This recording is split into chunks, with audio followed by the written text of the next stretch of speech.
As the big 3-0 had approached, Hayley knew she needed to make a change. She took an exit off the freeway and the landscape began to change dramatically. As she followed the winding Hawkesbury River, towns gave way to open pasture and livestock. Horses and cattle grazed lazily in their green, grassy paddocks. Already she felt 1,000,000 miles away from the city. Okay, so as far as grand adventures went, moving approximately 2.5 hours away wasn't such a huge deal. But Lockway and Sydney couldn't be more different. Lockway was a small village in a valley established around the time of the first settlers. It had once been a bustling town and a vital agricultural centre, being so close to the newly established Sydney settlement and easily accessed via the river. However, after the railway had opened the Great Dividing Range to the rapidly expanding settlement, development had ceased, and the valley had been all but abandoned. It was later dubbed the Forgotten Valley. Over recent years, however, it had undergone a resurgence in popularity, with an influx of city dwellers restoring the old buildings and turning them into B&Bs and boutique accommodation. For the most part, Lockway itself had avoided the gentrification of its neighbouring villages, dominated as it was by farms that had been owned by generations of the same families.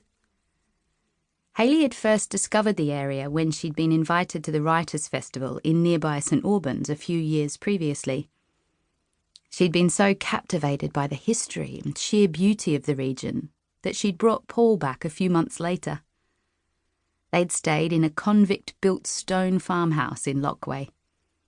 She'd been racing to meet a deadline and had tried to combine their getaway with writing, which hadn't gone down terribly well with Paul and, looking back, had been the turning point in their marriage.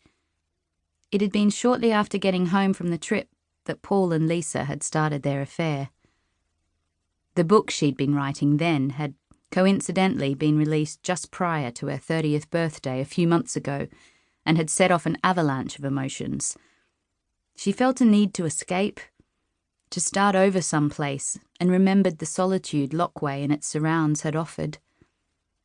Hayley spontaneously searched real estate listings online and purely by chance discovered the little stone farmhouse in Lockway was listed for sale. That was 8 weeks ago. She hadn't told anyone she'd bought it without having made a trip out to view it again after staying there. It sounded crazy. And maybe it was. She didn't know anyone. All she knew was she needed a change, and this was it. Beside her on the passenger seat was a manila envelope with copies of the paperwork she'd signed last week and various other bits and pieces from the real estate agent. It was really happening. A little bubble of excitement rippled through her. This was her new beginning. "You have reached your destination," the ever-serene voice of her GPS informed her at the same time as she spotted the number on the letterbox. Thick bush blocked the house and the rest of the property from view, making it completely private. The 500 metres of driveway wound its way through the bushland till it broke out into a clearing to reveal a beautiful sandstone cottage with a bull-nosed veranda behind a white timber fence. Hayley parked her car outside. A colour-bond shed in the same shade of sandstone had been built a few metres from the house and would provide storage for anything she couldn't fit inside, as it was considerably smaller than her old one. But what the cottage lacked in size, it more than made up for in character. Hayley loved everything about the cosy place. The gardens had been painstakingly designed and meticulously cared for. The rear veranda had the most gorgeous view over a rose garden and an arbour covered in wisteria.